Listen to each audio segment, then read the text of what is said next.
waaw gàmmu gi ren la am 123e année donc muy téeméeri at ak ñaar fukk ak ñett di am ci Madina Fadial di dëkk boo xam ne sunu maam Cheikh Boubacar Diouf moo ko sanc moo ko sos bàyyee ko doom Cheikh Moutour Diouf kooku bàyyi fi si Abdou Khadir bi xalifa bi tey muy Cheikh Alhaaji Mouhamed Lamine Diouf muy xalifa bi di xalifa Madina Fadial moom mooy woo taalibe yëpp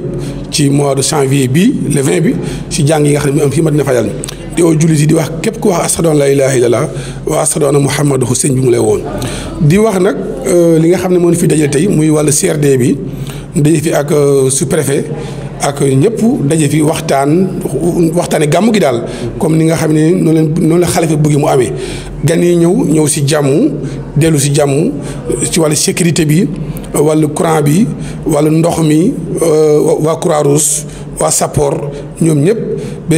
waa Senelec ñëpp daal sëñ bi bugg na kenn ku ci nekk nga dugal sa loxo ci jàng yi wax dëgg fa yàlla nu ngi góorgóorlu ndax li ñu fi waxee daaw am na changement bu baax a baax gis nañ ci changement daal nu bugg nag sëñ bugg nu gën ci dugal seen loxo ci gàmm gi ndax sëñ moom jàmm la woote bugg na képp ku ñëwit nga am jàmm bu ne képp ku ñëwit nga nekk ci sécurité bu ne képp ku ñëwit ndox du manqué lekk du manqué dara du manqué waxtaan nañ ci ak sous-préfet mu def ci taxawaay bu baax a baax wax dëgg fa yàlla waxtaan na ak ñëpp bëgg na daal lépp loo xam ne rek mooy li sañu bugg mu am fii ndax xamal na ne président Macky Sall bugg na këri diine yi lépp lu nu bugg ñu taxaw ci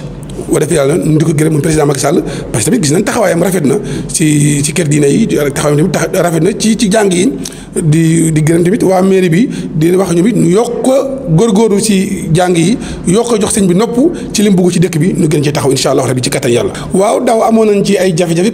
surtout ci côté courant bi dañ dem ba ci fajar bi muy xaw a di coupé mais waxtaan nañ ci ak sous-préfet waa Senelec bi incha allah rabi loolu du amati dañ ci amoon ay jafe-jafe ci fajar bi loolu ci wàllu techniciens yi mais incha allah nee nañ indi groupe indi lépp ci wàllu jafe-jafe yooyu nee na ren incha allah rabi loolu du am. ndox mi it li ñu waxante woon ak waa CO ñoom def nañ ko ñoom seen taxawee rafet na vraiment indi nañ ndox indi nañ ay citerne ren tamit nee na dinañ ko feddali gën koo taxawaay yokk seen taxawaay. waaw jàng yi dafa rëy léegi ndax xam nga jàng yoo xam ne am na ñaar fukki at ak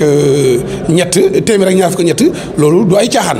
dafa gën a yokk nit ñi gën a bari mbooloo mi gën a bari léegi da ngay gis sax ci guddi gi am ñoo xam ne ay saase dañuy dem di dugg ci kër jàmbur yi di jël saaki jàmbur yi wala di jël jur yi di tekki di yóbbu loolu commandant nee na incha allah rabi dina yokk sécurité bi bu baax a baax ba loolu incha allah rabi du am ren incha allah. waaw maa ngi wax daal taalibe yi fépp fu taalibe nekk nga ñëw wuyu si sëñ bi ci woote bi surtout taalibe yi nga xam ne ñu ngi jàng ci kër gi ndax xam ngeen ne Madina Fadial kër yi diine la kër yi xam-xam la kër gu yàgg la kër goo xam ne kër yi barke la wax dëgg fa yàlla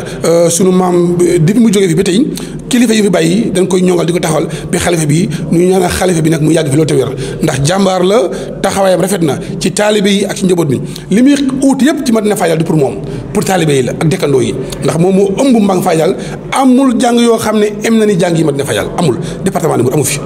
amul jàng yu em nii te sëñ bi loolu yëpp mu ngi koy def pour taalibe yi pour dëkkandoo yi pour njaboot bi pour ñëpp moom buggul dara pour boppam moom lépp lu mu bugg rek pour taalibe yi tax. waaw transporteurs yi sëñ bi mu ngi wax képp ku ñëw nga daw ndànk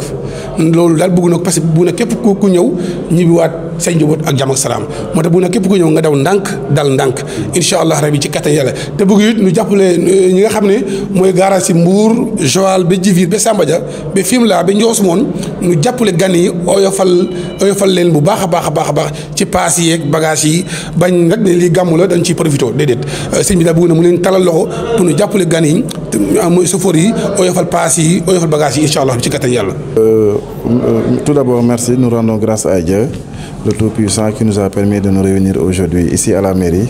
sous la conduite du maire Alpha Samb absent, et dont j'ai eu l'honneur de représenter. Remercier au passage vraiment le sous-préfet de Sessène, qui a pris toutes les dispositions concernant le Gamou de Madina Fadial, pour que les pèlerins qui seront au rendez-vous et que le comité d'organisation qui est au veille soit dans les meilleures dispositions, dans les meilleures conditions pour faire le pèlerinage ou passer un bon Gamou. Et ce que vous avez sollicité, c'est quoi aujourd'hui cette année? Bon, nous avons sollicité à ce que les services de l'État prennent les dispositions, que ce soit la gendarmerie, les services d'hygiène, voilà, la Senelec, tous les services entre autres,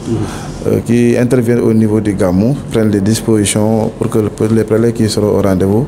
puissent être bien traités et que vraiment tous les manquements qui pourront peut-être empêcher les prélèves de faire un bon Gamou, que ça soit puisse éviter. Et vraiment sous la conduite du sous-préfet, les services qui sont ici présents ont pris les engagements et que le dispositif de l'année passée sera renforcé et que cette année-ci, Inch'Allah, si tout se passe bien, le Gamou se passera dans les meilleures conditions. Oui, bon, malheureusement, c'était la première fois qu'au niveau du Gamou que nous assistions à des cas de vol. Le porte-parole du Khalif l'a bien souligné et que la gendarmerie qui veille au grain a pris les dispositions. D'ailleurs, le commandant de la gendarmerie de Joal, que nous remercions au passage, le commandant Sarr, a